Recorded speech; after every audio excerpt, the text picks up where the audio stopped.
Part 40. The Night Journey and Ascension. Al-Isra wa al-Miraj. After the year of sorrow, Allah gifted the Prophet the blessing of Al-Isra wa al-Miraj. As he promises, "So surely with hardship comes ease." Surah 94 verses 5 to 6. After one of the most difficult periods of his life, the Prophet experienced one of the biggest blessings of Allah. The whole journey was a gift and blessing. Al-Isra means the night journey, referring to the Prophet's journey from Mecca to Jerusalem, and Al-Miraj means the ascension, referring to the Prophet ascending to the heavens. It is worth clarifying the difference between paradise, Jannah, and heavens, Samawat. Allah states, "He is the one who created 7 heavens one above the other." Surah 67 verse 3. Everything in our universe, including all the galaxies and solar systems, are contained within the first heaven. Allah states, "And we adorned the lowest heaven with stars like lamps for beauty and protection." Surah 41 verse 12. Each heaven above that is bigger in size and grandeur to an incomprehensible scale. Paradise, Jannah, occupies the 7th heaven, and it has many of its own levels, increasing in size, beauty, prestige, and exclusivity, until Firdaus, the highest level of paradise reserved for the best of creation. Al-Isra wa al-Miraj has been thoroughly documented, with over 20 companions narrating this event.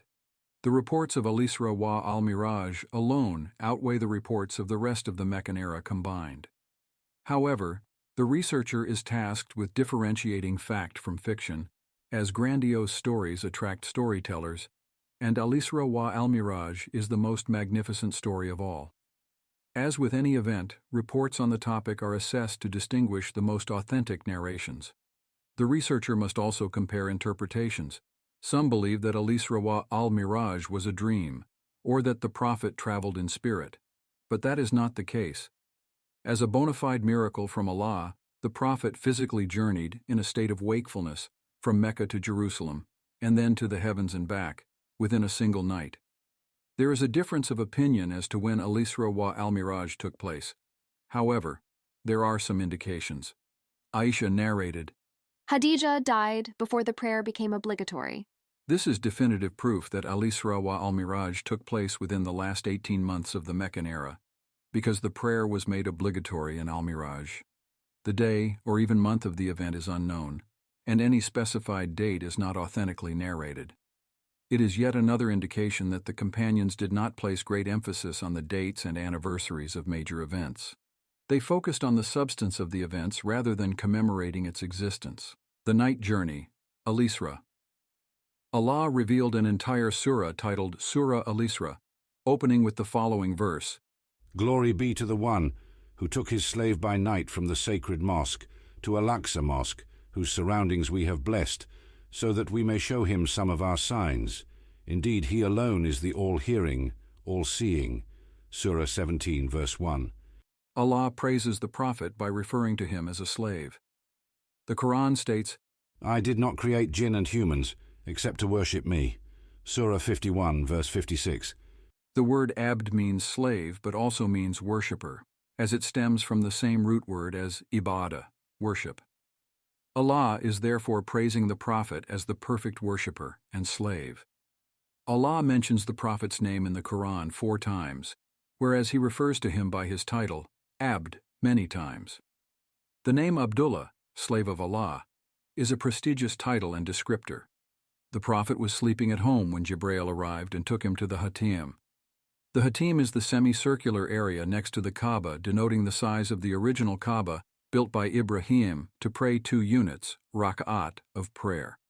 The Prophet narrated, Jibreel opened up my chest and brought a bowl made of gold filled with Zamzam.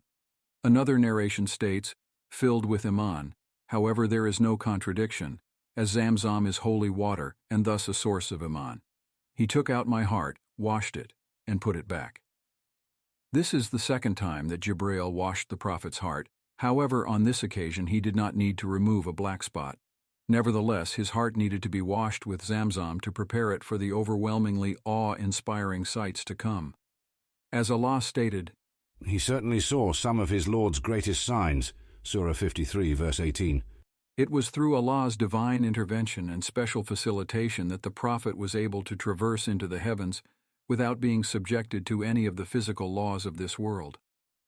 The Prophet continued, Jibrail then brought me a beast, smaller than a mule but bigger than a donkey, pure white, called al-Barak. Each of its strides is as far as the eye can see. The word Barak stems from the root word barak, which means lightning, denoting its lightning speed.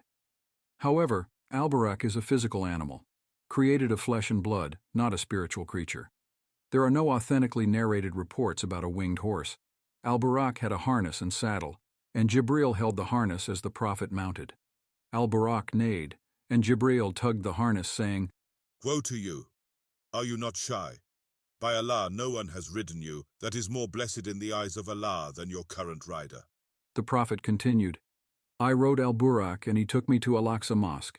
I tied al-Barak to the animal posts used by the prophets, and I entered and prayed 2 units of prayer. The Prophet then saw all the prophets. He saw Musa and described him as a strong and muscular man of brown color. He saw Isa and described him as tanned, shorter than Musa, with flowing, glistening hair. He saw Ibrahim, who looks the most like the Prophet himself. The Prophet then led all the prophets and messengers in prayer, which demonstrates his noble standing amongst the whole of mankind, earning the title Master of the Prophets.